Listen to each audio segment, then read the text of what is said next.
Alright. See you on a bit. Hey. Yeah. So I actually just changed the names around. I did have Koi as the white mage, and Twan as the thief. And then I realized that for part of this run, the thief is going to die, and that way we can all say, I miss you, Koi.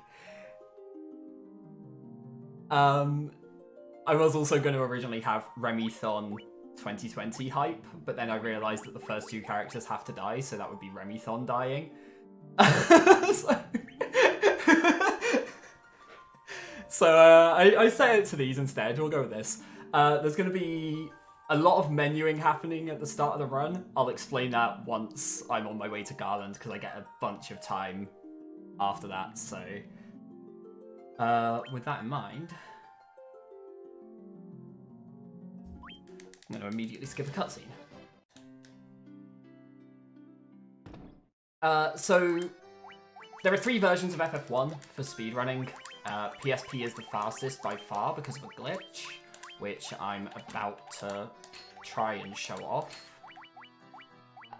So basically, the NES version has RNG manipulation, so you can set up your encounters to only get good encounters. The GBA version is kind of the most kind of consistent and normal looking route, I guess. It's the one that looks truest to the original game, I guess. And this one is about half the time of the others because of an equipment glitch that I was just doing. So if you set your cursor to memory and then you move from one character's weapon to the next character's any armor slot, any one of the 4, or vice versa, armor to weapon, you can basically select the weapon as you switch to the next character's armor. It loads the internal values from the database for the weapon. So in the case that I just did, I bought a hammer. I don't actually know the value for the hammer, but let's say it's 6. The hammer is 6. 6 in the armor database is the knight's armor. And so when we switch characters, everyone gets to equip knight's armors. And that does 2 big things. It means you can equip things that you're not meant to have. And it also means that, like, so for example, mages are not supposed to be able to wear armor. But they're wearing knight's armors now. It also means you can equip them in places they're not supposed to be. So everyone currently has knight's armors equipped as gloves. Later on, we'll have ribbons as, like, full body armor.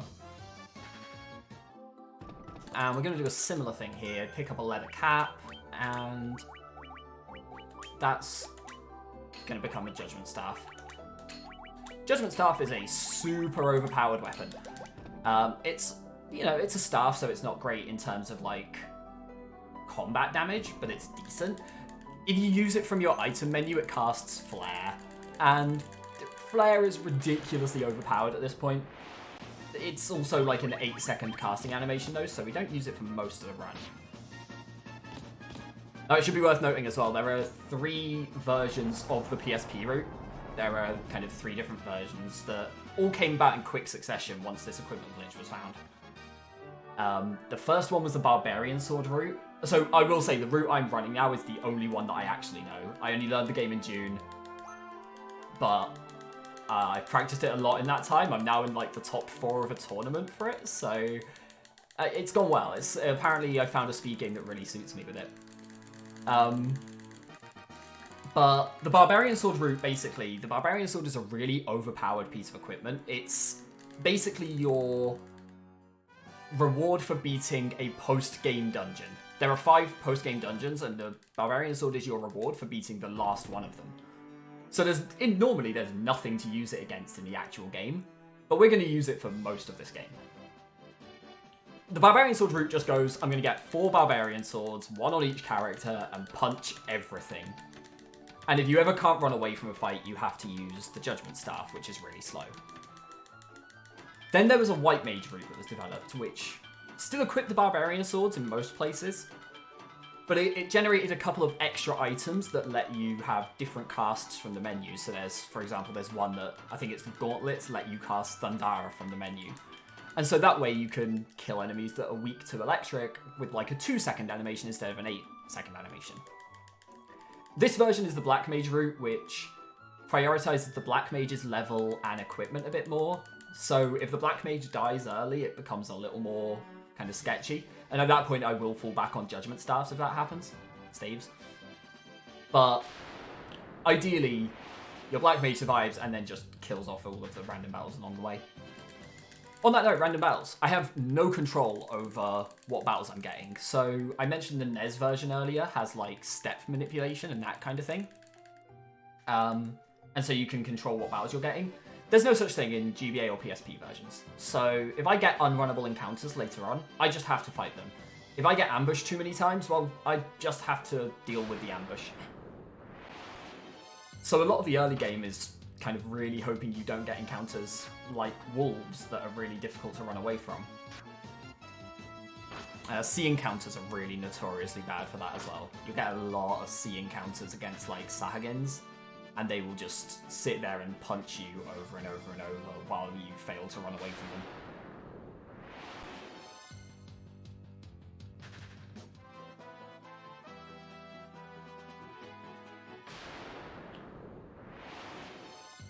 Thankfully, that doesn't last for too long. We do get to equipment glitch again fairly soon to give ourselves a whole bunch of speed boosting items. Jesus, that did a lot more than I was expecting. Alright, this town is being attacked by pirates. I haven't really gone into the plot of FF1 because there's not really a plot in FF1. But we're going to take the opportunity to go and buy some stuff, and we're going to sell the extra armor that we made earlier so that we can afford to buy all of the healing we should need for the entire game. Koi, if it helps any, you're going to get probably killed by a giant skull instead. You can't attack your own party members in this. Okay, so I want to defend with the warrior because they're bad with magic, and then have everyone else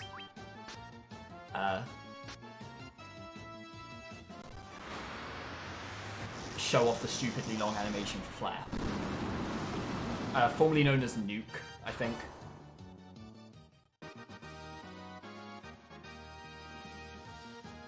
And so, you know, we beat some pirates to try and help a town, and the captain's just like, wow, you're really strong. Don't kill me. Here, I'll give you my ship. Because of course. This game is basically two massive fetch quests rolled into one. Like, one is just get the crystals, and the other one is get a ship so that you'll get the princess back so that you can get a ship. And oh, that's no, I'm just gonna fight that. That is the worst fight you can get in the ocean encounters, without a doubt, because they can do paralysis and they're super fast, so you can't run away from them.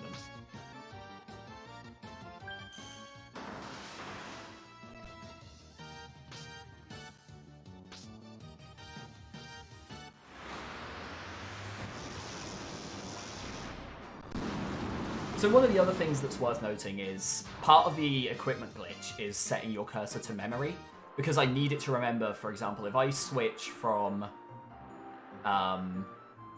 the warrior gloves to the white mage weapon, or like the warrior weapon to the thief helmet, I need it to, oh my god, really? I need it to remember that I was on that armor slot. So I need it to be set to memory, or else it will default back to the weapon every time. And what that also does is serves pretty well in battle, where I can set things like this, where currently the warrior is on defend, everyone else is on item, judgment staff, and I don't have to worry about any kind of different menuing. Also, you don't get fights on docks, so we spend as much time walking over docks as possible. Hopefully I can run through this.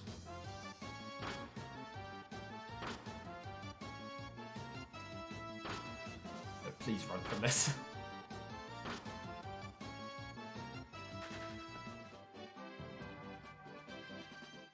We dip in here just because... So the way encounters work in this game, there's a threat level. Every tile that you walk on increases the threat level by a certain amount, and then it also rolls like a random number to see if you get a fight. And if your threat level is higher than the random number rolled, then you get into a fight.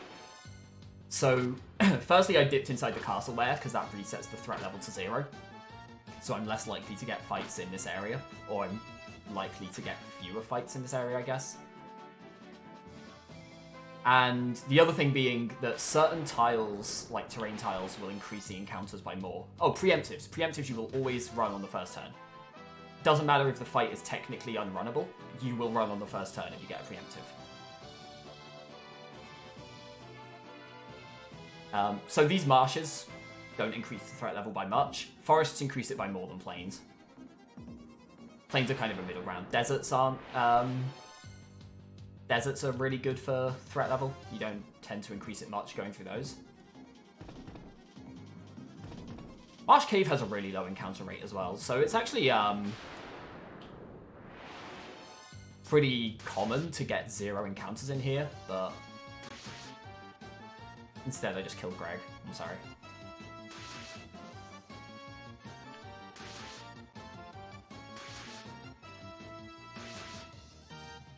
I'm gonna have to revive now. I was waiting to heal until either the demons or I got poisoned, but I'll just do it now. If you use an item and it actually has an effect, you have to wait for an animation time to play out. If you hit X an extra time, it just cancels the animation time but doesn't have any effect, so just mashing through your menus is actually the most efficient way to do it.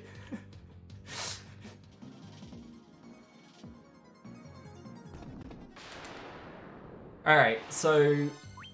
Alright, we've got 3 demons, that's good. You don't want 2 demons here. 2 demons is really bad. Because you need your Black Mage to be level 8 by the end of the Astos fight. And if you only get 2 demons, then the Black Mage normally doesn't get that level. Also, you need to make sure to actually pick up the crown here. If you walk off this square... So, it's got a few names. It's generally referred to as a spike tile, but I don't like that term because there are tiles that are actual spikes that deal damage to you when you walk on them. So I tend to go with trap tile. But basically, it's a like forced encounter. If you walk on that tile, you will always get a fight against set enemies. And on that one, it's the Pisca Demons that you can't run away from. So, if you walk away without picking up the crown, you have to fight the demons again.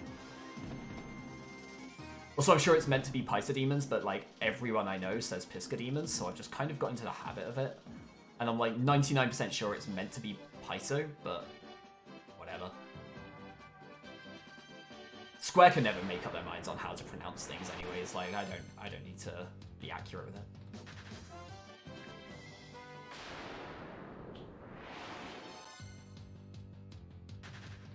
So as you're probably already getting an idea of, RNG is a pretty big factor in this run.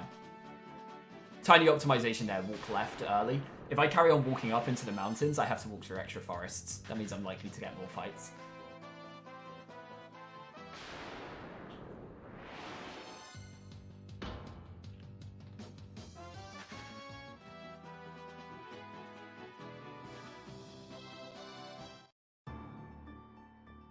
Alrighty, so Astos can be really friendly or really horrible depending on what he does. What we actually really want to see is him cast instant death on Greg. If he instantly kills Greg, that is fantastic for us. If he kills Remy, that's really bad for us. Also, we attack with these two now. Okay, that's fairly average.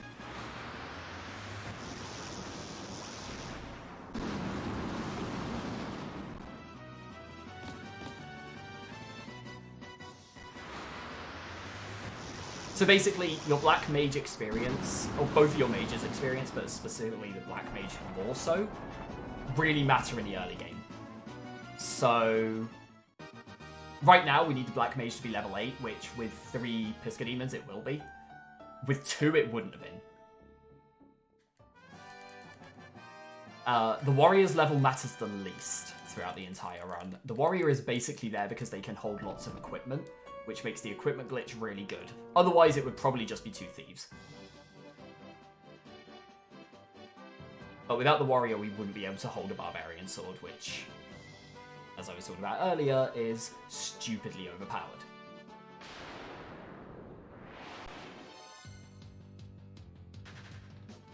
This is the PSP version. Koi, you haven't died yet. It's a while. There is, by the way, there are a couple of points I should mention in this run where I'm going to take safety saves. This run is massively focused around RNG, and there are a lot of points where someone can just explode. Oh, thank you. I love that game. I love both of these games, to be honest, but FF1 gets a lot of appreciation, so... And especially now with the rando community, like the FF1 rando community is pretty big. Also, we need to buy gold needles as a safety, so I'll do that now. And at some point soon, so I'm just going to take the opportunity to do it now, we're going to... Please, actually heal the right characters. Whatever. Going to ether up the Black Mage a bit. And that's just to make those sea encounters earlier. At the moment, I still can't run away from them very easily. But now I can Thundara them instead of using a Judgment Staff.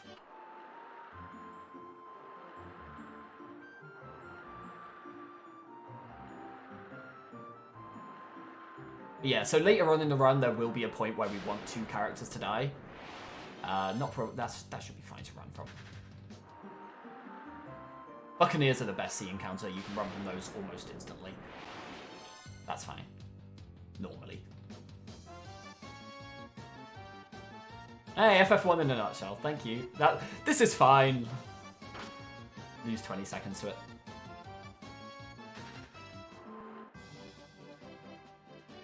Still walking over docks. No random encounters on docks.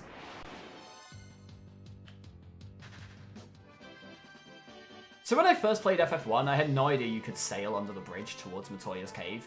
I always sailed back to Cornelia and then walked the entire way up here.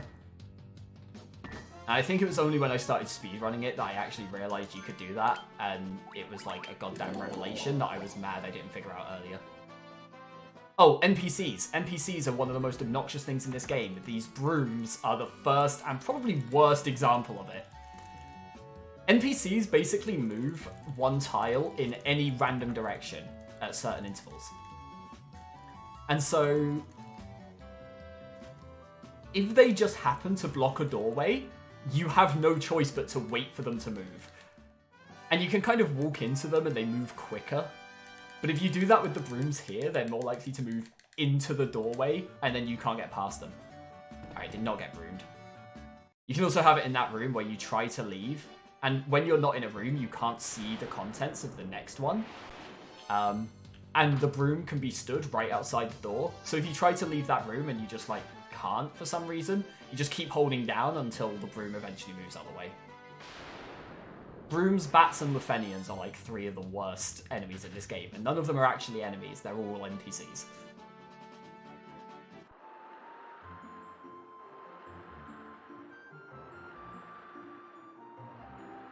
So we're going to sail all the way back to Elfheim now.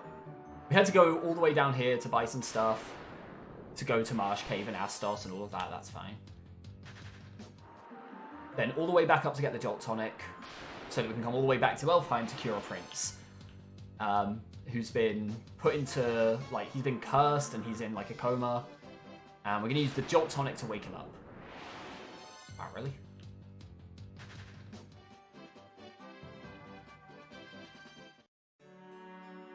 And so this will also be the next case of the equipment glitch. And we're going to get a lot of Thieves' Armlets.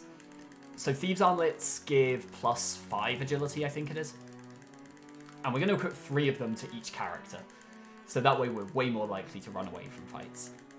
It's also worth noting the Knight's Armors that we currently have equipped lower your agility. So I'm actually less likely to run away at the start, but it means that I take almost no damage. And if you get ambushed early, like, without those Knight's Armors, you probably lose a character. So we're going to leave and immediately re-enter. Just run around this side. Open this chest, and this one. And then Thief's Armlet, Thief's Armlet, no, please, cursor. Thief's Armlet, Thief's Armlet, Thief's Armlet, Thief's Armlet. And again, no.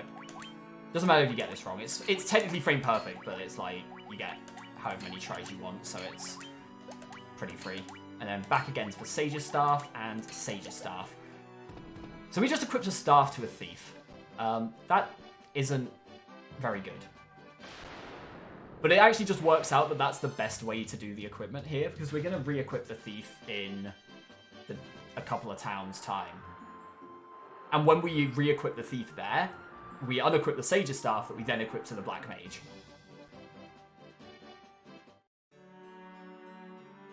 So now that we have a Mystic Key, we can open a whole bunch of doors.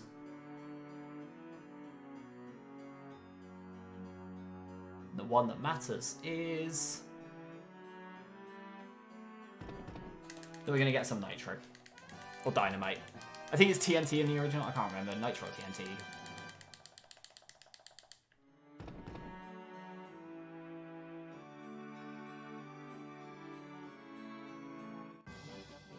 And we're going to go use that to, like, permanently scar the landscape, because that's apparently a good thing to do. Should be able to run from this now that I have the armlets.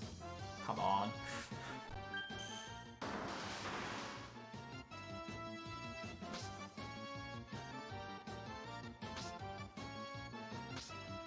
Alright, I'm just gonna not dawdle around with that.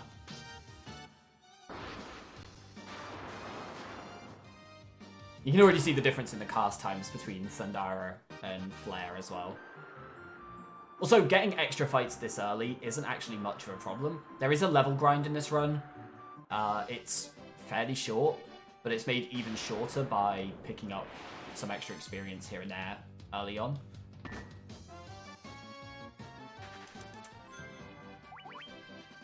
Damn, I'm getting so much poison now, and I'm not going to get it when I actually want it, am I? I mentioned later on you want 2 melee characters to die. At that point, you want them to get poisoned. I don't know if we get to see Warmech. I've never actually had Warmech in a run to date. So for those that don't know, there's a bunch of 1 in 64 encounters in this game. Warmech is one of them, and it's basically a super boss. But it appears in like this tiny corridor. As far as the 1 in 64s go, I've had... So in the last couple of months, I've had 2 Tyrannosaurs. 1 in the area where you don't normally see it, and 1 where it's like a little bit more common. I've had 4 Iron Golems, which is also in like a tiny little room, and there are people I know who've run this game for years who have said they've never seen an Iron Golem. And I've had 4 in the space of 10 tournament matches. 11 tournament matches.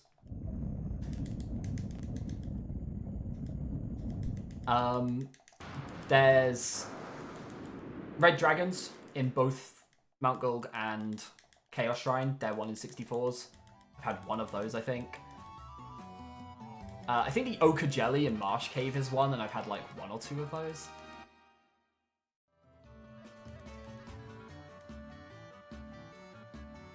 There are some that work out way more common than the others, though. Like Ochre Jelly in Marsh Cave, you walk so many more steps there that it ends up being a little bit more common than a lot of the others.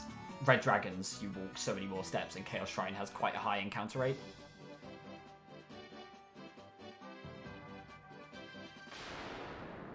Alright, so we blew up a canal. I skipped the cutscene. You can mash X to skip pretty much every cutscene in this game.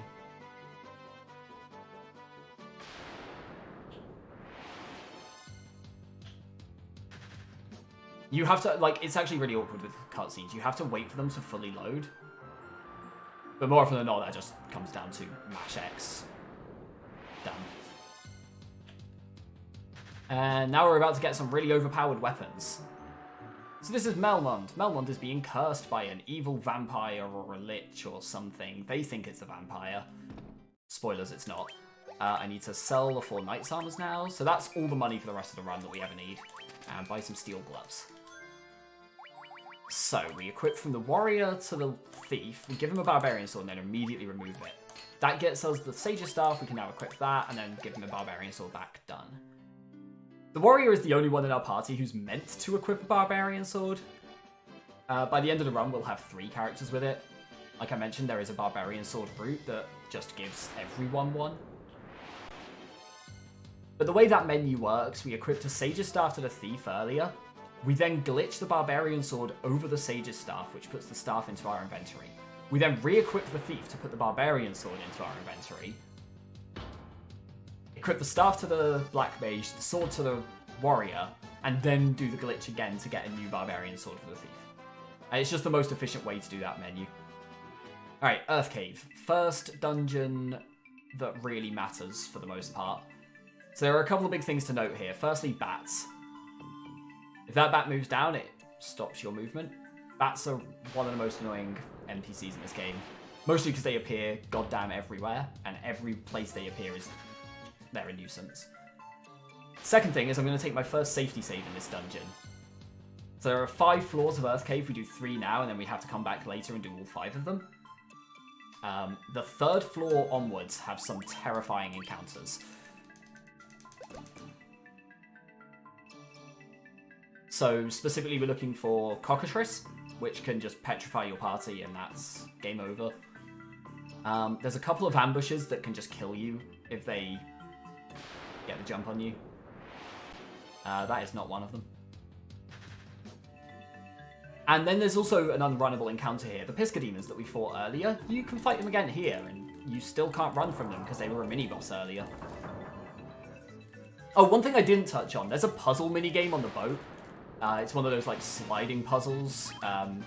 You basically have to put the numbers 1 to 15 in order. Alright, that's fine. Also, Vampire is dead. It's like the easiest boss in the entire run. Technically, that is a boss. Make sure to pick up the Star Ruby. I forgot that in my first ever run of this game, I forgot to pick up the Star Ruby. So I lost like a good 2 minutes having to run all the way back through Earth Cave just to open that chest. Please no. Okay. Undead enemies are the other really bad encounter in here, because they paralyze you on attack sometimes. And you get like 8 of them sometimes here, and it's just... Oh, there we go, bats. Thank you.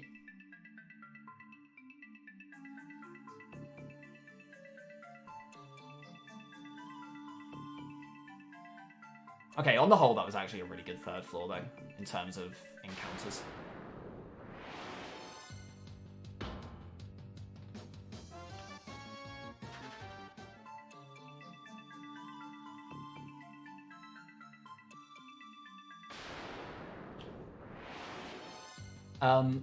So we picked up a Star Ruby. We're going to take that to a golem now, who has... This golem is dummy thick, I'm telling you. Like, I don't know what they did to this golem sprite, but, like, Jesus Christ. Hopefully I don't get too many fights on the way. Oh, marshes here, like I say, are really good for your threat level. They lower it by less than, like, pretty much every other area. Forests are really bad, so we'll not walk in that one. None of the fights on the world map are particularly threatening. Well, not in this area of the world map. Later on, there are some really obnoxious ones.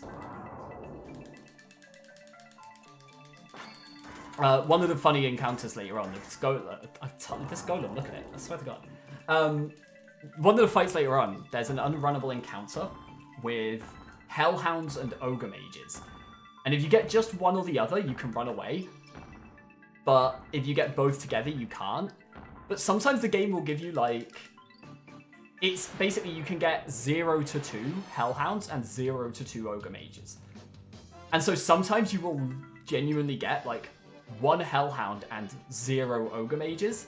And that is a different fight to 1 hellhound, and that's it. And so you can run away from one, but you can't run away from the other because it thinks there are ogre mages in the fight, even though there's 0 of them.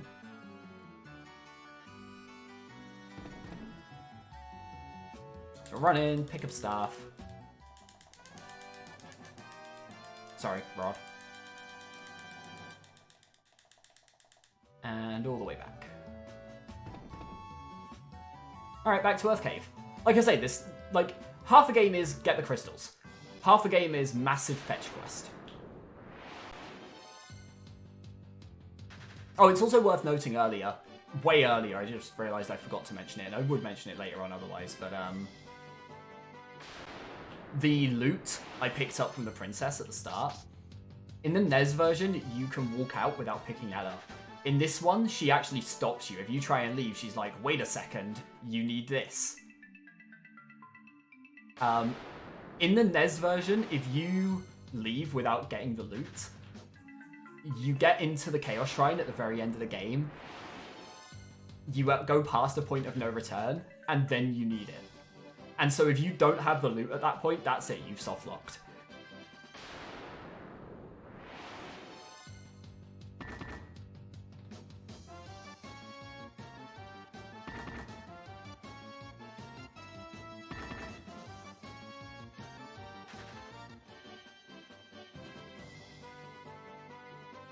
Thankfully, that's not a problem in this version, yeah. Like, they fixed that in, I think, every other port, because...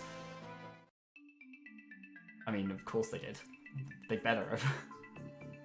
Alright, so all the way back through Earth Cave. Bat!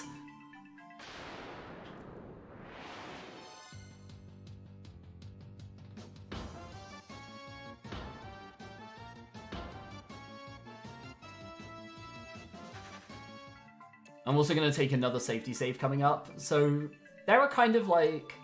In this entire run, there are, I would say, 3 bosses that can cause you problems. One of them is Chaos, the final boss. The other 2 are both Lich. Like, Lich is the only other boss that gives you any kind of trouble at all. Oh, that's... there.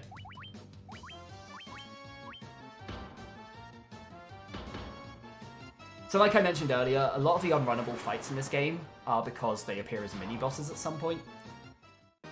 So they don't want you running away from them when they're a boss. So they just go, oh, well, this encounter is unrunnable. But then when they reuse that encounter later on, you end up in this kind of situation where you can't run from a random battle.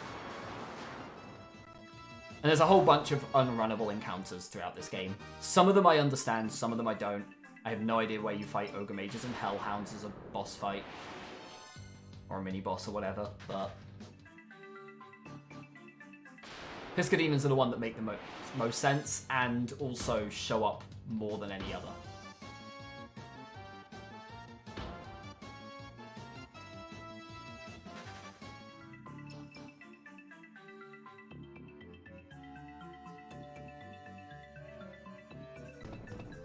My mouth is really dry right now. I'm glad I get to take a break in a second. Like, after the Lich fight, there's a moment where I can pause for a bit, basically. Alright, so we leave there.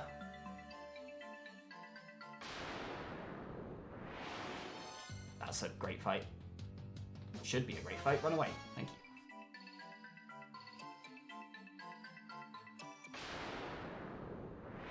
Oh, there are actually, like, 3 paths through this room.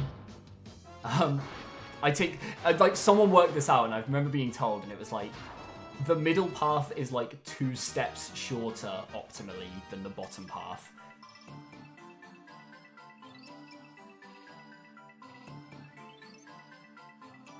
So there we go. That was the optimal route through that room. I actually didn't go off ochre jellies. Are they? They might be rare. I don't know. Can't remember if they're rare here or in Marsh Cave or both.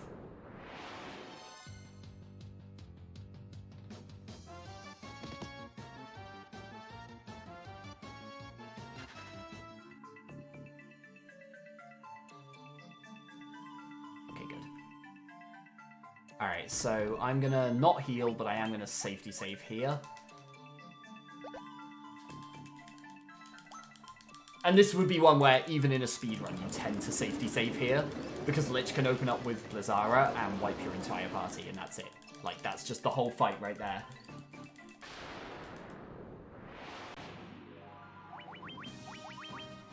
But we do have Barbarian Swords, which are stupidly powerful. Oh wow, they didn't kill.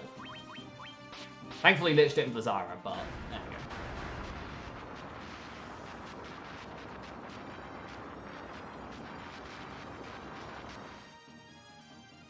And now I get to do nothing for about 20 seconds. So whenever you beat one of the 4 fiends, you get the crystal, or you like purify the crystal.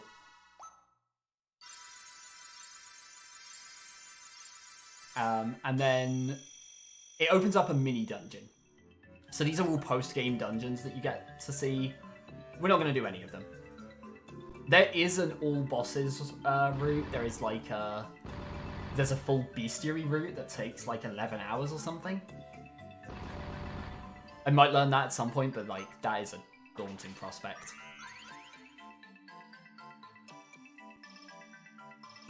But for now, we're just going to leave and go back to our boat.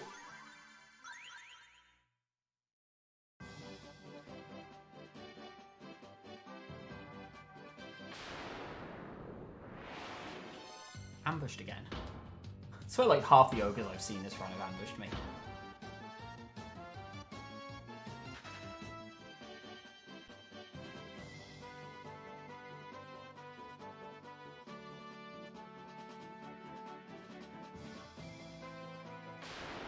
Just trying to move there so that I stay on marshes as much as possible without walking into the forest. And then get to that row so that I can get to my boat. I'm looking for a bit of land in the top right corner. That's like my visual cue for when to move. There we go.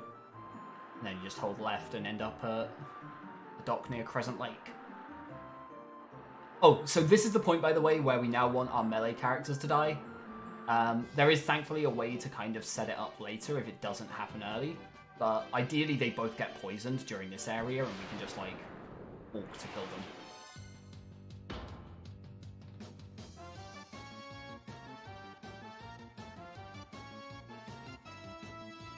And the thief will only stay dead for like a very short amount of time. The warrior stays dead for like a good 3 dungeons. I mentioned it earlier, the warrior is kind of the most expendable character in this run, but also in a way the most essential. Like, the equipment glitch that we use relies really heavily on being able to equip things, and it actually comes into play here. I have to swap my party round so that I can get the right characters next to the warrior. Because right now, the Black Mage cannot receive equips from the warrior. So we want to go from there to there. Everyone's going to get Black Garb. So I said the Thieves' Armlet increased agility by 5. Well, Black Garb is 10. And what is also 10 is... No, please. The Lost Dagger. So that's a physical attack weapon. So not great for the mages generally, but... Oh my god.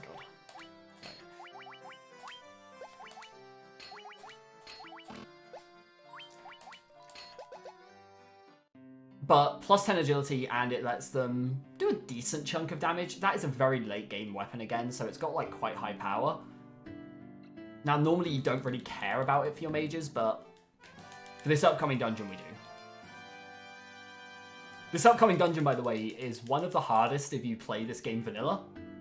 And you're meant to do it after the volcano, and we're not. We're going to do it now instead. So we're both hideously underleveled and going through one of the hardest dungeons in the game. So unsurprisingly, I'm going to take a safety save early on. And again, this is a safety save that people tend to take even in speedrun routes. Like, even the world record, I think, at the moment, takes a save here.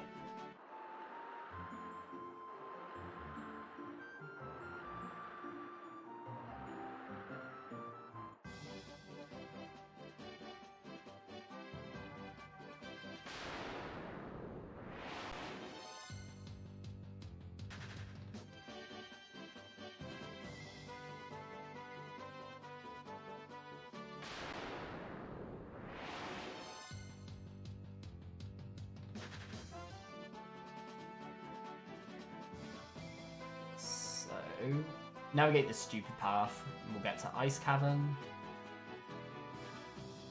It's really confusing for me most of the time, because the 2 main games I tend to play are FF1 and Zelda Ocarina of Time Randomizer, and they both have an Ice Cavern, and I hate the Ice Cavern in both of them.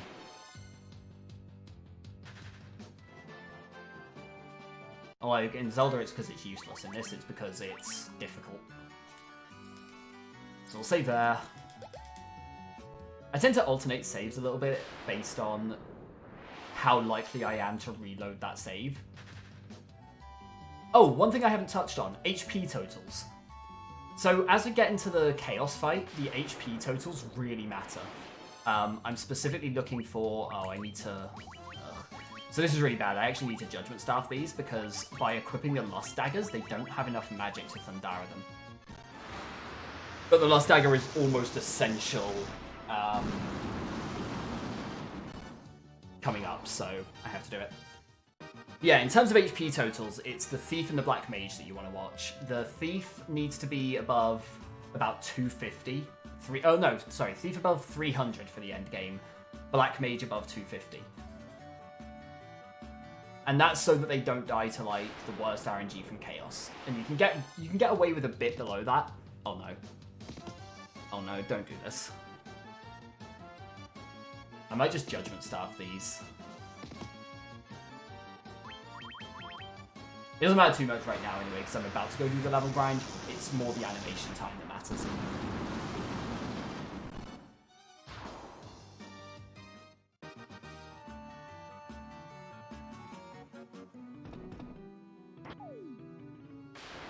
there's a force encounter here with undead.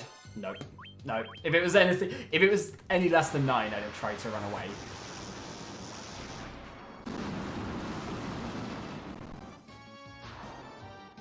Also, both of our melee characters have over 70 HP right now, which isn't good. We want them to go below 70. So we're just going to run back and forth on these spikes for a bit and get everyone to take some damage.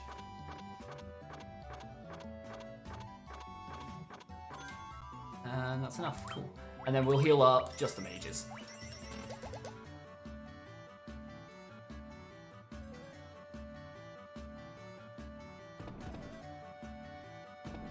Also, both the last floor and this floor have one of the most terrifying enemies in the game. Oh my god, it actually happened. Are you kidding me?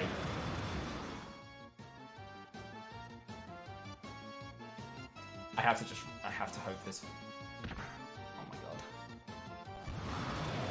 Oh my god. Well, this is why we safety saved. I'm just going to say now, I said about the tournament I've been in recently, I've not had a death in that tournament. So, the fact that my death comes during the marathon and not during the tournament matches, like, you know what? I'm not going to complain. I'm actually, like...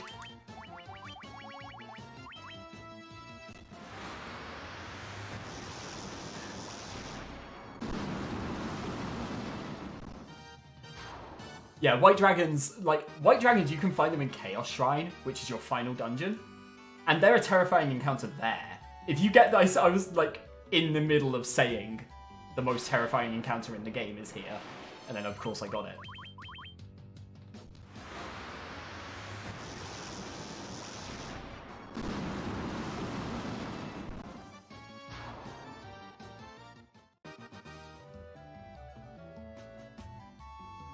The tournament is actually crazy for me. I was talking to someone recently who... So this is the 4th time they've done an FF1 tournament. It's called the Total Chaos Tournament. If people are interested in that. And it's... Yeah, they're hosting the 4th one at the moment. It's into the top 4. And there are 2 newcomers to the tournament left in it. Me in one of the matches, and Sornirath in the other match, who learned the run just after the tournament last year. And I'm up against the reigning champion from last year, and I'm 1-0 up at the moment, and I don't know how.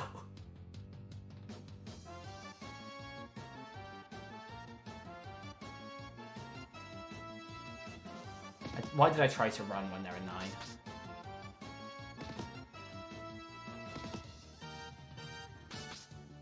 Oh no. Yeah, let's just not.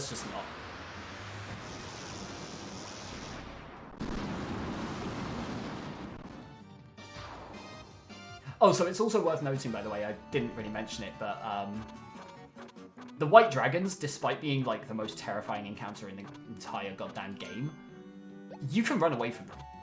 They're fast, so they're difficult to run away from, but you can.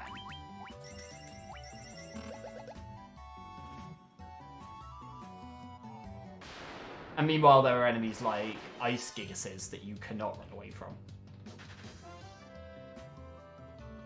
Gigases? Big Eye? Biggies? Oh my god, really? Well, I guess it's good experience.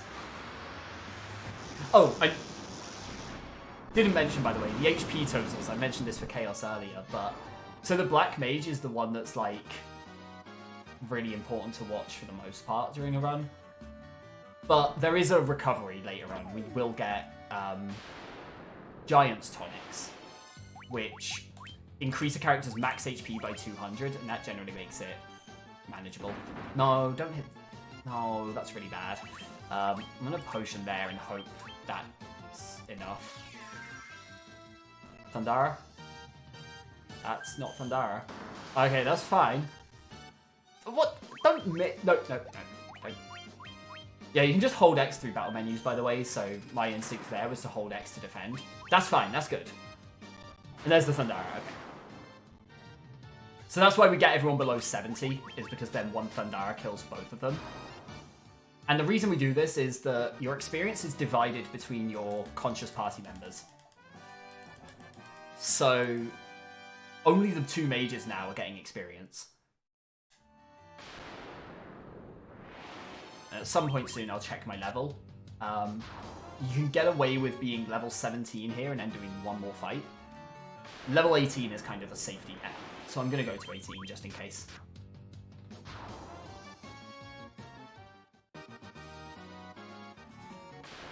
I'm probably at about 14 or 15 at the moment.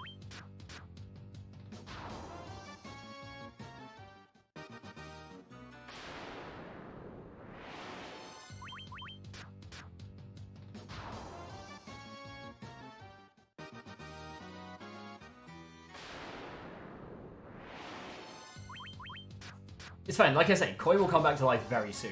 Greg, on the other hand, is going to be stoned for a while.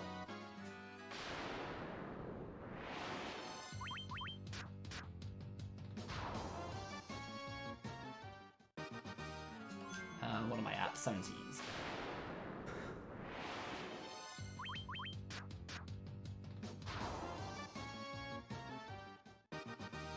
Perfect, there we go. Okay, so they're level 18 now.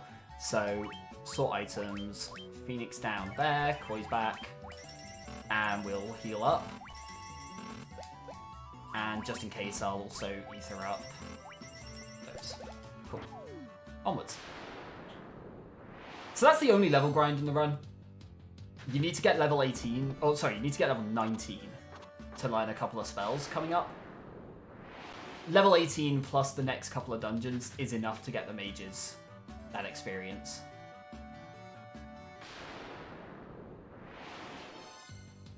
I'm glad all of these have been preemptives, because if I get ambushed by those, they can just Firaga and kill the entire party.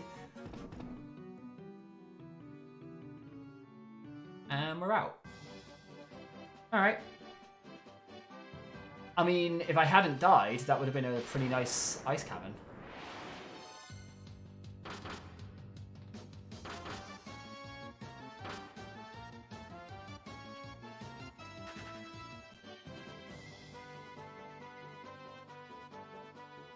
Yeah, the Thief is actually like the main damage dealer for most of the run. The only reason we kill them there is to split the experience to the mages so that they can learn spells. And then after that, we're like, no, we actually want our Thief to level up so that they can punch things really hard. The Warrior doesn't punch things really hard no matter what we do, so they can just stay down for a bit.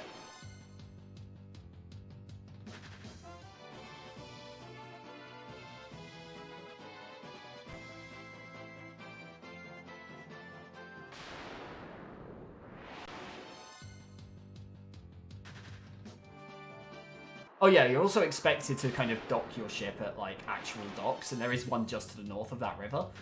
But you can just go into a river immediately with it. You don't actually have to be at a dock. So that saves a lot of like walking around, both there and a bit later on. Well, literally the next place I'm going to. Just want to keep that in sight. Not that river, this one. And immediately out.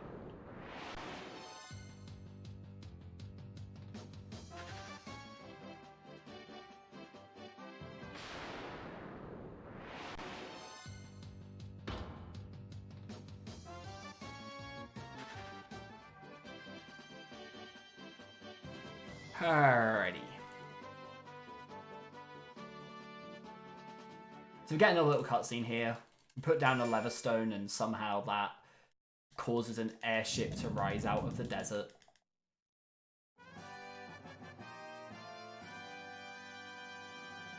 How on earth anyone originally played this game, I have no idea. Like, there's so much just like arbitrary stuff where you're just like, I need to walk into this empty desert with an item from a dungeon in the middle of nowhere. Cool. Alright, so we fly south into the water, and then west from there, and land in this forest.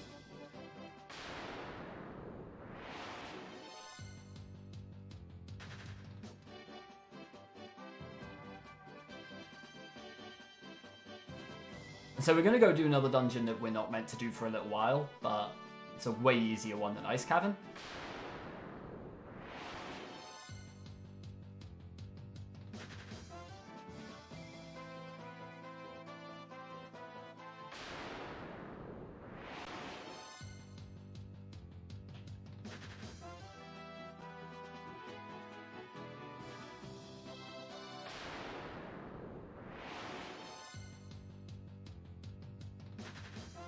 Also, this area doesn't have any particularly notable fights, but the Citadel itself does. Basically, anything with zombie in its name here, you can't run away from. And normally, you'll hit level 19 on your mages in this section. Also, warped puzzle. Yay. This warp puzzle is super easy, because most of the rooms only have one. And if there are two, it's always the bottom one. Except for the last, but the last is also really easy.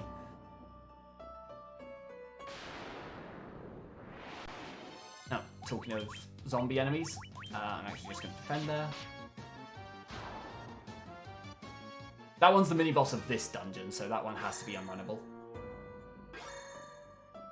And then you just hold right, hold down.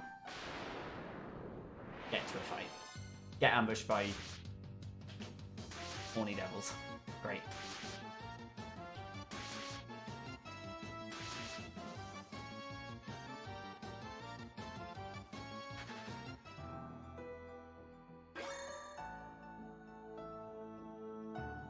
Okay, so this next... Okay, this fight we can run away from, but we're not going to. Don't you snort at me, you bastard. Attacks on all. So this is an encounter that you get in a dungeon way later on. But it's worth a lot of experience. Oh, also we do one more equipment here. And we're going to give lordly robes there. That increases the Black Mage's intelligence, so they're a little more likely to actually kill things with spells now. It means we don't have to re-equip that Sage's Staff. Haven't hit level 19 yet.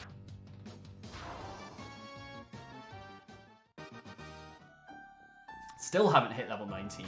That's a little worrying.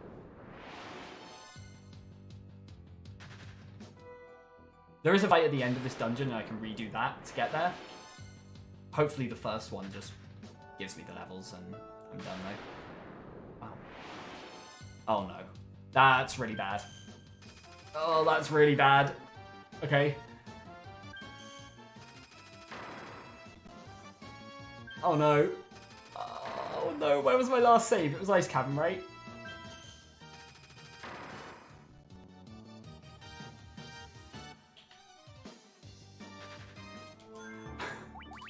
And this is why we buy gold needles.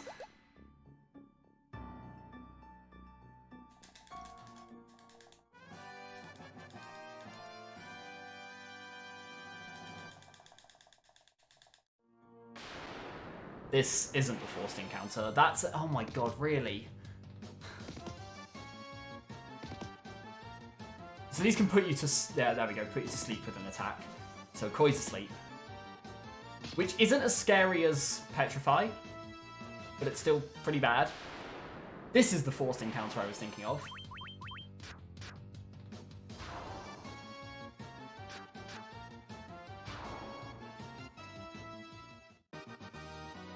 Yeah, we got level ups. Okay, so they're level 19.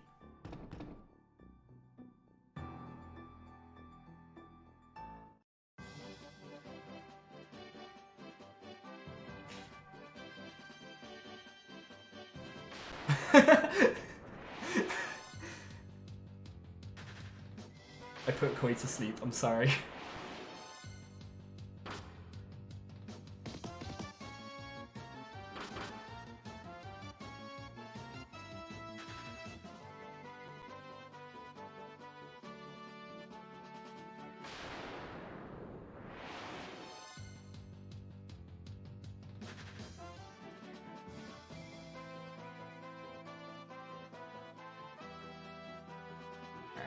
Walk through deserts. Deserts are good for encounters. And back in an airship. So down to this desert, and across.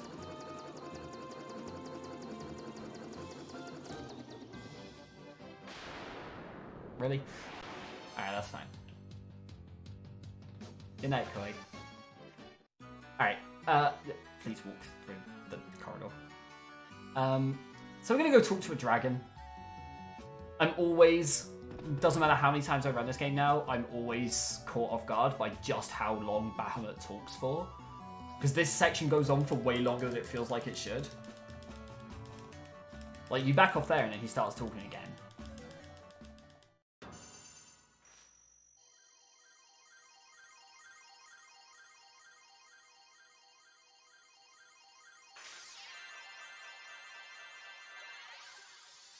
Hey, lots of little pauses to drink at least.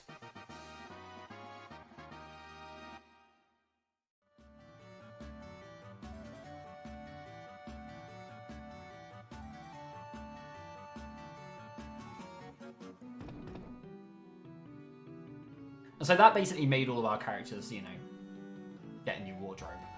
And thankfully a new wardrobe also means they can punch things harder, level up more. Yeah, I don't know. I've gone, that's the wrong way. I was meant to go up a tile and I went down. Hellhound, I'm actually, okay, so I'm going to try and run away and we'll see. Yeah, that is unrunnable. That is an unrunnable encounter, right. So this is what I was saying earlier. Hellhounds on their own, you can run away from. Hellhounds and Ogre Mages together, you cannot. And that fight there was 1 Hellhound and 0 Ogre Mages, which means it is a fight with Hellhounds and Ogre Mages. So I couldn't run away from it. I'm going to buy a Fairy in a bottle and 11 Giant Tonics. That could be 2. There's no reason for that to be 11, but it's the same number of button presses and the money doesn't matter, so we might as well buy 11. Fly up to those trees, so out here, to land in Gaia.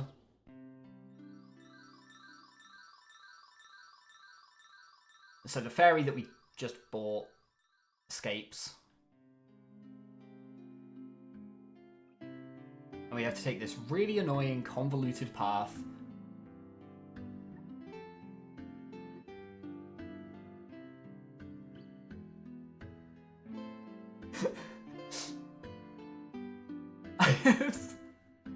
What?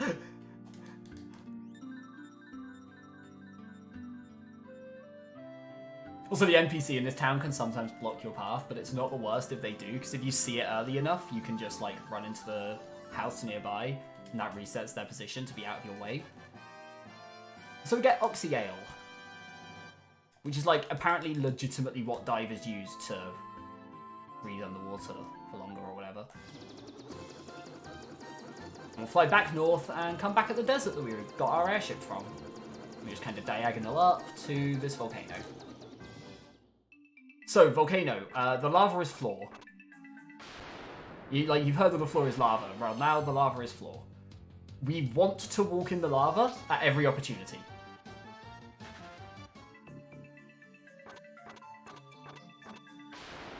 Really? I fairly regularly get through with 0 encounters in this dungeon. So basically you can't get encounters while you're in lava. So the idea... Oh, I should have walked on the land there, but whatever. So the idea is to walk through the lava, and you take a lot of damage, which does mean that, like, some of the ambushes in this dungeon are kind of terrifying, and actually I might take a safety save in a second, because if I get ambushed on either of these 2 floors, then I'm a little bit scared. I don't want to go back to Ice Cavern right now.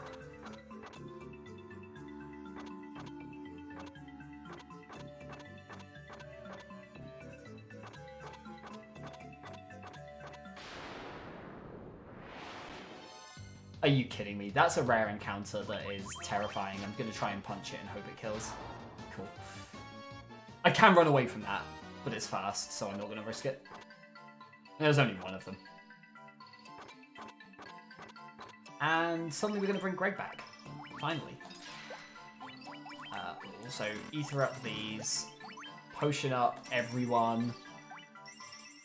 Oh, I've used a few too many there. Let's do that and just play it safe. And then saw items, and we're onwards.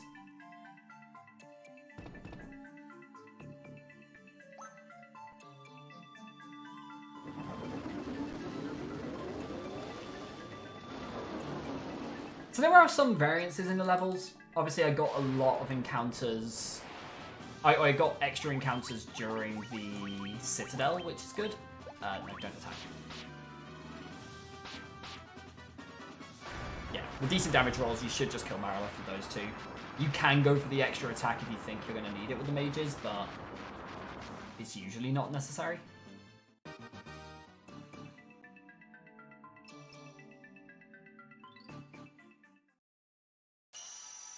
And that is our second crystal.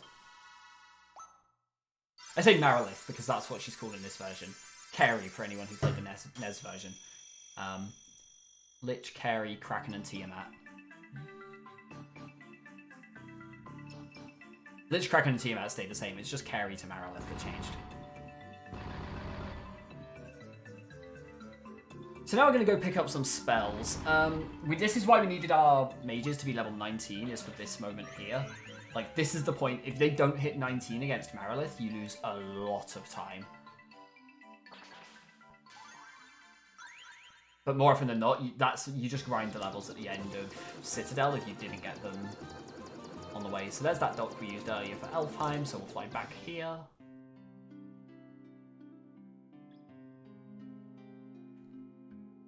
And we want to come to this magic shop up here. We can learn haste. That is step 1. So the ninja learn haste. That doesn't always happen. That kind of depends on how your Citadel and Mount Gold go. We got a fair few encounters in both, so the thief got more levels than usual. Where am I going? Oh. And these are the spells you need 19 for. If I'm not 19, I can't learn Healara and Teleport here. And Teleport is a massive time saver. Okay, so we're going to fly off to this little outcrop here. If I fly up from the tile I was just on, I should be able to land perfectly in the middle of these. So earlier we went around and we got a fairy in a bottle so that we could get some oxy ales so that we could breathe underwater, because that's what that does, apparently.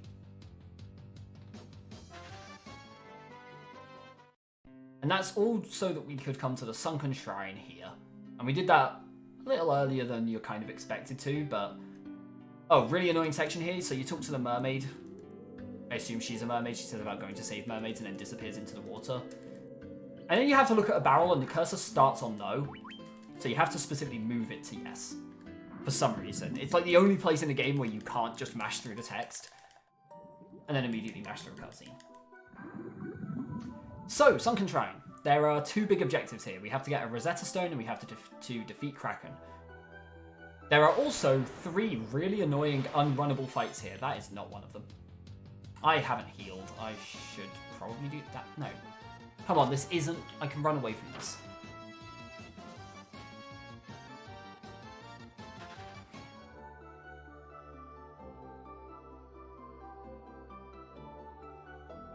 Also, we're going to pick up an equipment here to do our next equipment glitch.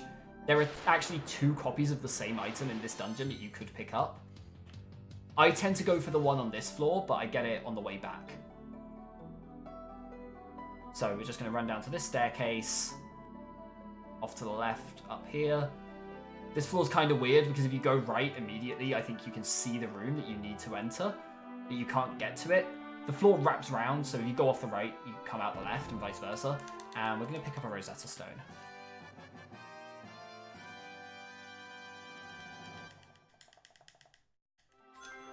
And then, no. Actually, yes, I kind of want to do that. And then teleport back. So if you teleport in the dungeon, it just takes you to wherever you entered the last floor. Not the floor you just came from. The last one. So if I teleport from here, I'll go back to the floor I entered the dungeon in.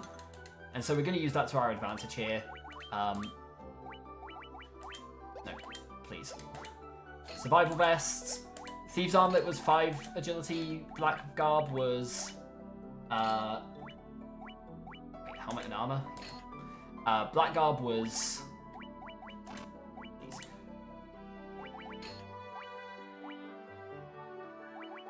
Where am I going? That one. Black Garb was 10 agility and Survival Vest is 15. What a shock. No, please. Also, this one is completely different. It's shield, helmet, gloves, lordly robes. I've picked up an item somewhere because that copper whatever is not meant to be there.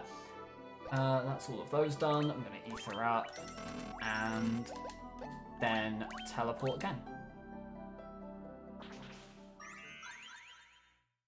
Oh, I didn't actually mention the reason the Sunken Shrine encounters are super annoying is because they all use different spells. Yeah, that's Sage. Yeah, they all use completely different spells. So, like, there's one for Blizzara, one for Fire, and one for Thundara. And it's just super obnoxious because it's like... You're menuing... This is one of them. There we go. I can't run away from this. I have to Thundara these. And it's just kind of obnoxious because it means your menuing has to change for every single fight.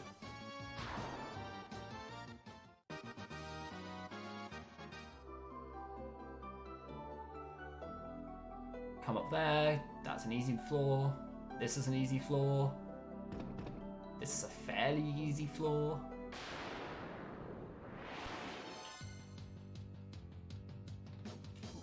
Why can I not run away from sharks today?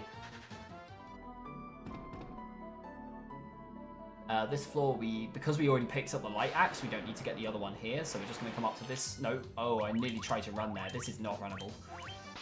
Normally I use fire, but as long as there's only two of them, I can just punch them in the face.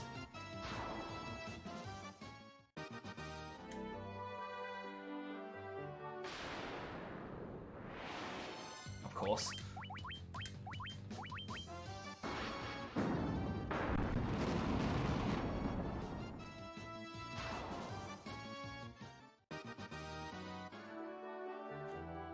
And then we go left here. Left around this path. A lot of this game is just memorizing maps and menus. I'm actually really bad with the menus, but having a couple of notes isn't the worst thing. Ambush. Oh. We haven't seen water elementals, but I mean, still time. Water elementals are the other unrunnable in this dungeon. And for some reason, they're weak to Blizzard. So is Kraken. Kraken's actually weak to Ice as well, but we don't really care so much about Kraken's weakness because we have Barbarian Swords and we can hit things very hard.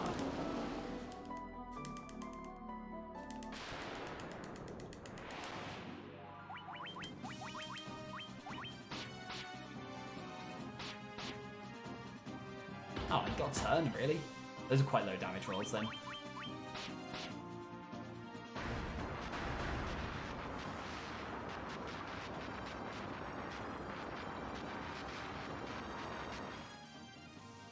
And another rink break. So that's on-rack done with, but we don't quite go back to our airship yet. There's one more dungeon to kind of stop off in before we go flying away.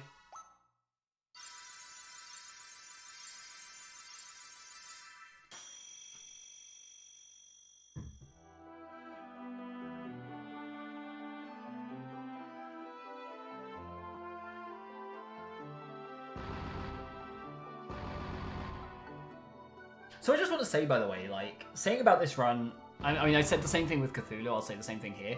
This is a really easy run to learn. If people want to get into RPG speedrunning, start with these games. There is a reason I run these games and stopped running things like Undertale and Pokemon, which are already quite easy in terms of RPG speedruns, I think. I think I did like a slow run of this game, like I played through the speedrun route, but at like a normal pace. And then the next day I did my first speedrun of it. And 3 months later I'm like... I think I'm now like 12th, 11th on the leaderboard maybe for the game. Top 4 of a tournament. Like, it's...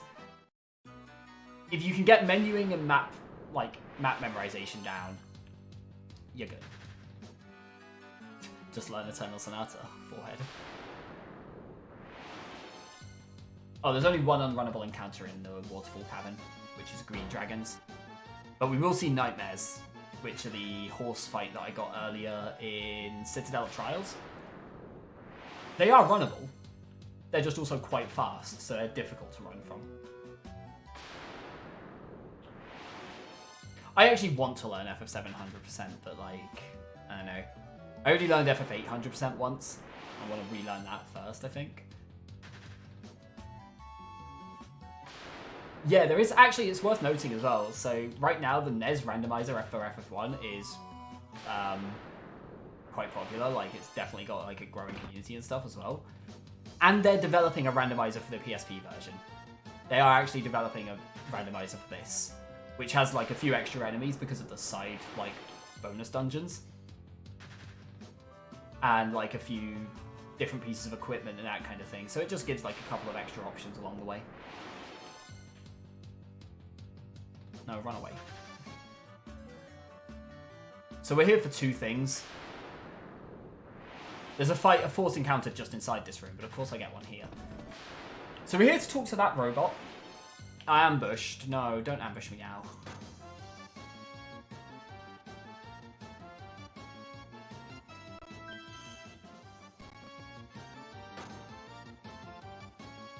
I'm holding my breath on this encounter right now. Oh, no. Koi. Okay, we're fine. I should have probably waited on that because I'm not going to get a fight here, but... So we just picked up a ribbon. That's kind of the priority here. And so we're going to do the equipment glitch, but we're going to do it backwards, basically.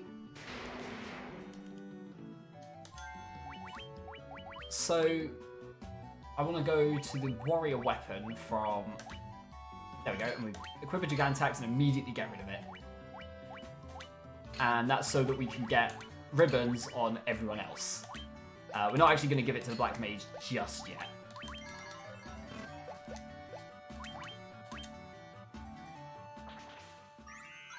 Black Mage will wait until just before the Chaos fight to get their ribbon. And so ribbons in FF1, kind of like the rest of the Final Fantasy series, they prevent the vast majority of status. There are some that pierce protection for some reason, but they also half elemental damage. So pretty much every fight from this point on is completely trivialized, except for Lich, which doesn't use elemental damage, and Chaos, which does. And the ribbon means that you might actually survive that fight, as opposed to it being, like, trivialized.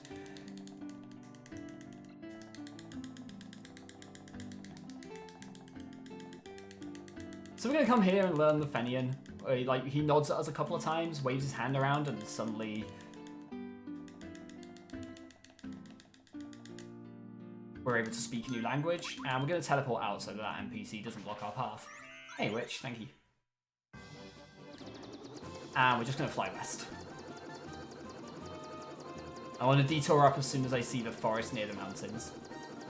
Out there. I want to actually just be to the side of that forest.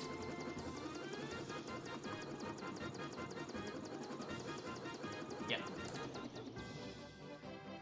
So I'm going to run through the river. The river is the same encounter rate as the forests, pretty much. I think it might actually be slightly lower. But more importantly, there are unrunnable fights in this forest. That isn't one of them. Anything with an Ice Gigas or a Minotaur zombie here is unrunnable. The rivers have no unrunnables. Other than a Death in Ice Cavern, this has been a fairly good run. Unfortunately, there was a Death in Ice Cavern that cost like 2 minutes.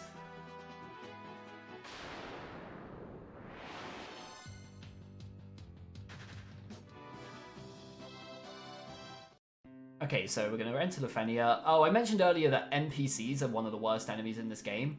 And I did get blocked. I've had that one block me for 2 tiles before. It's the most frustrating thing. Oh, that was a split. And again, we'll just teleport back to the entrance instead of dealing with NPC movement. It's probably really obvious why teleport is so useful between Sunken Shrine, leaving the Waterfall Cavern, and getting out of those towns quickly. Missing level 19 is... I went too far to the left there. Missing level 19 is, like, really bad. Like, I had it happen once in a race, and... Oh, I actually have to fight these. Let's just, yeah, do that. There's only 2 of them. I had it happen in a race once, and my solution was to go to the Waterfall Cavern, pick up the ribbon, do the equipment there, and then leave... using the experience I picked up there to go and go and get teleport, and then go and do Sunken Shrine afterwards. It was a huge time waste. It's one of those things where you just kind of have to learn to look at your levels before you leave Citadel. Oh, so Mirage Tower is kind of the exception to the rule earlier. I mentioned Hellhounds being unrunnable. Well, it's only 0 to 2. Hellhounds and Ogre Mages. I also mentioned anything that appears as a mini-boss is unrunnable. Well, it's any encounter that's flagged as a mini-boss. So for vampires, it's only one of them. If you get one vampire here, you cannot run away from it. But if you get 2 to 7, you can run.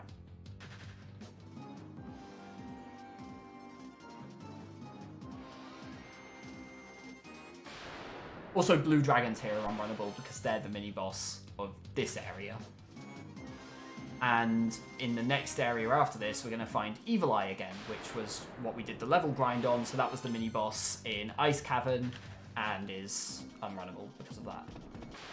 So this will be the blue dragon fight.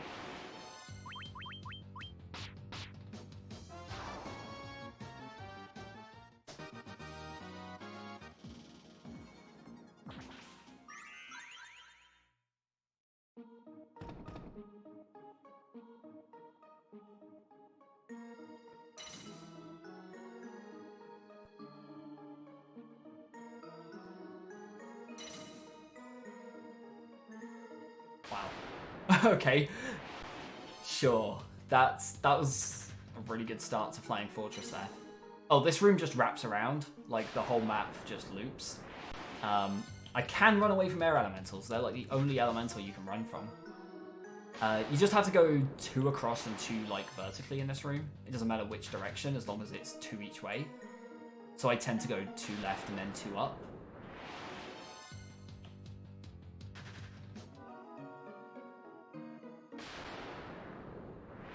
I'm actually going to be doing more FF1 runs over the next couple of days because I've got my next 2 tournament races that I'm terrified of. Also, I've never seen a war mech, but I'm going to just take the safety save here just in case I do.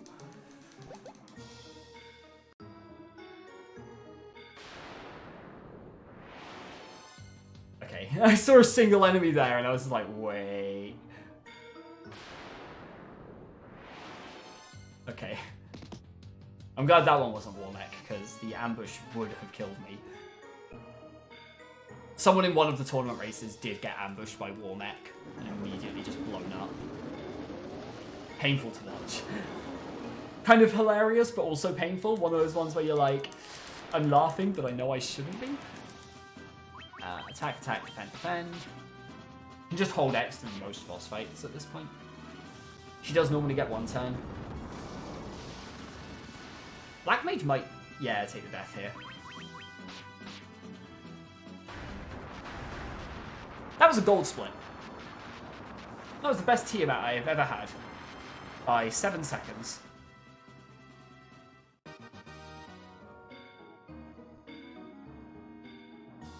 To be fair, the floating fortress there was, or flying fortress was really good. I got like, what? 5 encounters on the way to Tiamat. All of them were runnable, all of them were first turn, got away. So, not too surprising, I guess.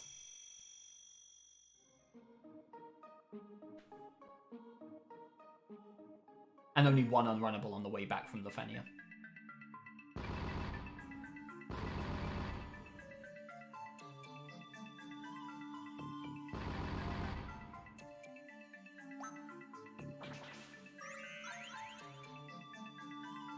I'm not going to PB. Not a chance at this point, I think. Oh, I need to revive. Let's do that first. We'll heal up now, and then ether up here.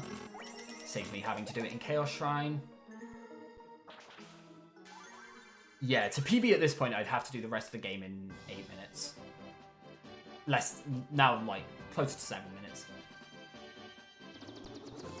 Alright, so we just dip diagonally down, kind of pass through this gate in the water there, get to Matoya's cave, and then just kind of off to the west. And Chaos Shrine.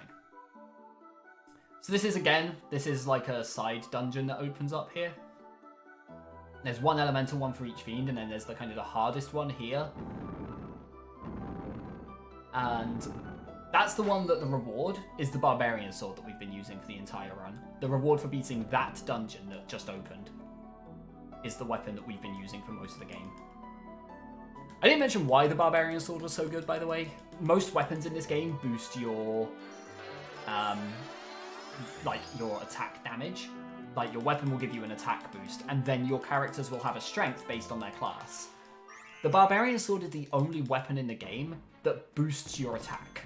It both boosts your attack stat and your weapon damage separately. I don't think that's saved.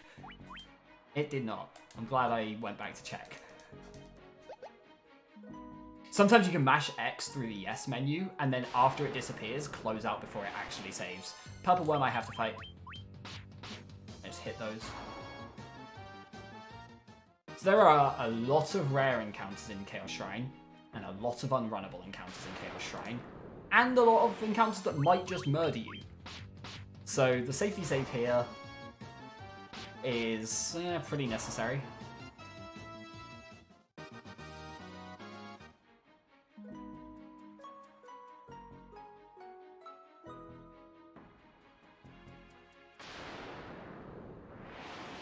Okay, so I have to fight these, and they're weak to Blizzard. Hello? No, don't outspeed me. That's really bad. That's fine. I can just heal now, but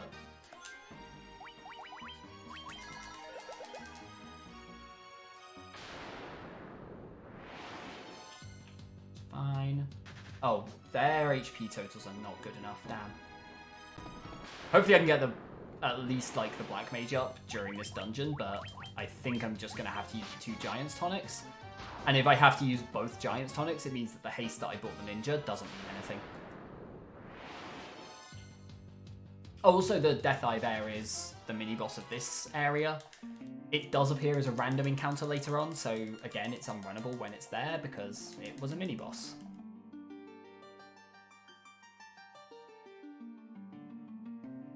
This is the area I was talking about earlier in the NES version, by the way. If you get here in NES without the loot, you can't get back to the orb that you got rid of in like the Chaos Shrine proper. No. Defend, magic. And so yeah, in the NES version, if you get that far and you don't have the loot, that's it, it's game over. You have to just reset.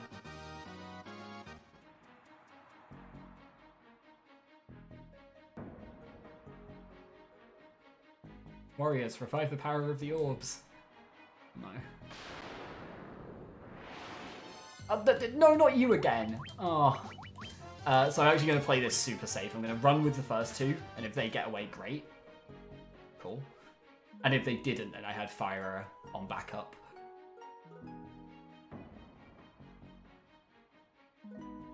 Okay, so I'm going to take another safety save at the end of this floor.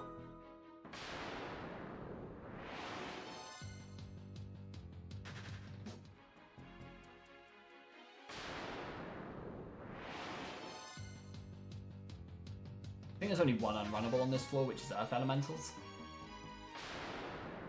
Jeez. Oh, Koi gained a lot of HP. Can you stop? Like I mentioned earlier, there's no RNG manipulation in this run. PSP version has no RNG manip, so it's just a case of deal with whatever fights the game gives you and hope that it gives you something good.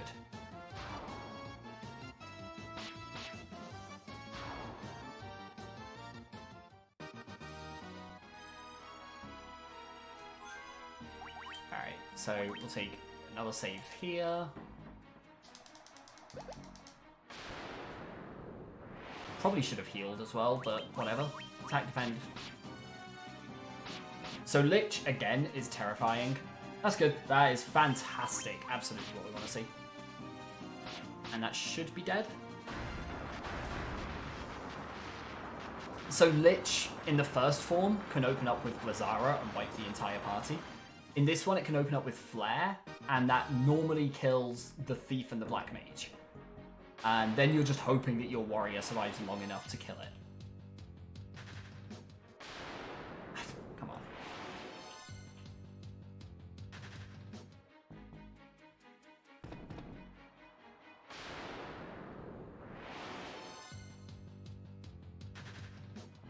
gammas, why?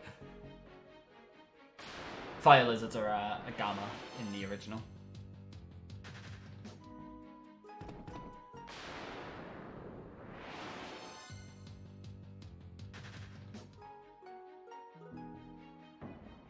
So, for anyone who doesn't know, FF1 spoilers, you go around doing this massive fetch quest so that you can kill the 4 fiends and restore the power to the crystals.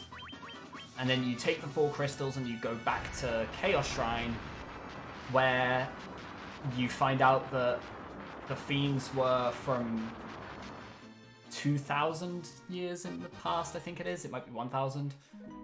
And so you use the orb in Chaos Shrine to go back in time with them. And you find out that Garland actually had a deal with the fiends. So the fiends in the present age sent him back in time 2,000 years, so that he would then send them forwards 2,000 years. And so when he would die, he gets sent back in time. And then in the past, he sends them forwards so that they can then be there to send him back in time. And so, you know, it's obviously like this beautiful little time paradox, as always. But their solution is, well, we killed the fiends that sent Garland back in time. So we've beaten Garland, he's gone back in time. We've beaten the fiend in that age. We're then going to go back in time and we're going to kill the fiends there as well. And then we're going to kill Garland there. And so that's where we are now. Where we are right now is 2,000 years in the past, and we're just going back to kill all the fiends and Garland in history, so that they can't then send him. They can't then be sent forwards. Wow, 3-round Kraken, really? This is normally a 2-round fight.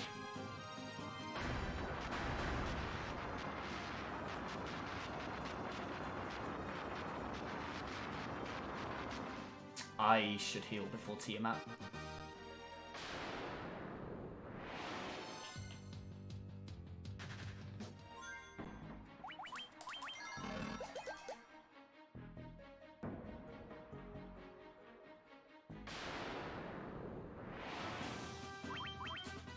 I'm actually going to go for the quicker kill here. No. It should still be a guaranteed 2-round at this point. Sometimes you miss the 2-round here.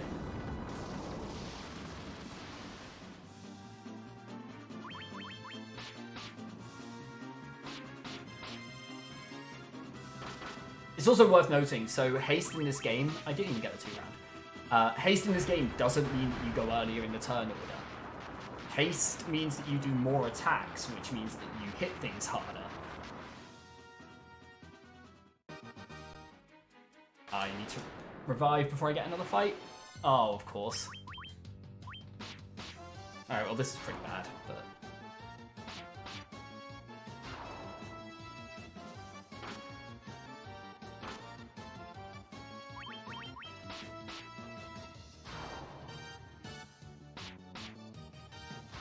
You have no choice with purple worms but to just punch them, so... whatever, I guess. I might actually just do my final menuing now, and then save at the end. We'll leave her up there. Not that they have enough HP to really make the most... Oh, I'm going to have to... No, I still have to go to the menu here.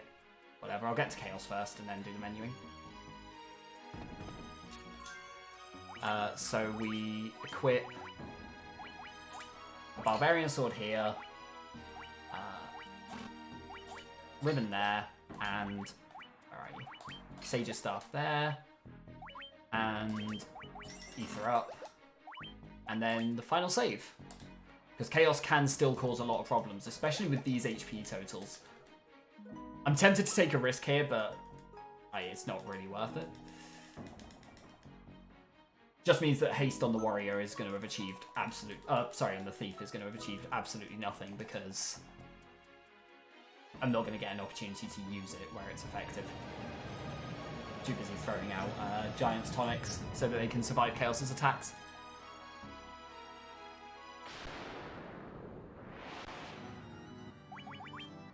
So, Giant's Tonic there. Giant's Tonic there. Healara, and Haste there. So the way this fight is set up is that the White Mage has really bad equipment for speed, where all the others have high speed equips. And so they're likely to go first in the round, then Chaos will move, and then the White Mage will move. And so the idea is that she will always go last and heal up your party at the end. So now we can attack, Healara, and Haste there. Also, I got through the first turn, so I'm probably fine at this point.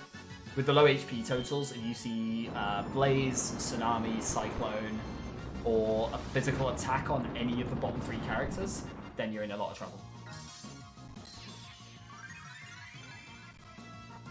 Weirdly, that is actually pretty rare, though, despite it sounding like a lot of options.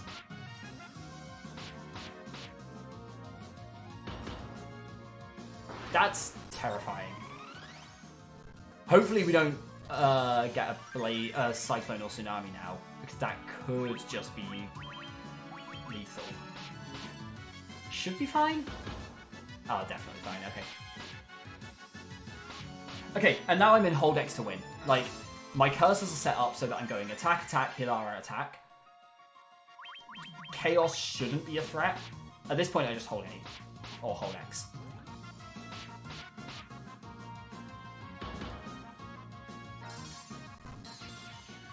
So I'm just going to give, like, while I'm letting this happen, firstly, huge thanks to Twan for this. Like, this has been a really fun weekend. So, oh, that was it. Cool. You end on the White Flash. The White Flash is the kill for Chaos there. But yeah, this has been a really fun weekend. I'm glad I took part in this. I'm glad I got the chance to take part in this. And yeah. If anyone wants to get involved in, like, I mean, I will say, like, any kind of retro RPG speedrun, because I'm always happy to learn stupid stuff, but in particular, if people want to learn FF1 or Cthulhu, I'll happily, like, walk people through things. The FF1 community is actually great. I'm very kind of... I'm not normally the type of person to get involved in communities, but the FF1 community's been really, really good. Really nice people. And yeah, it's a silly game, it's a fun game, it's great for racing more than actual runs. So yeah, hope everyone enjoyed it. This is a silly game, it's a fantastic game, and yeah, I hope everyone enjoyed the run. And I guess I'll hand things back over to Twan to finish things off and close things down. Yeah. Cheers all.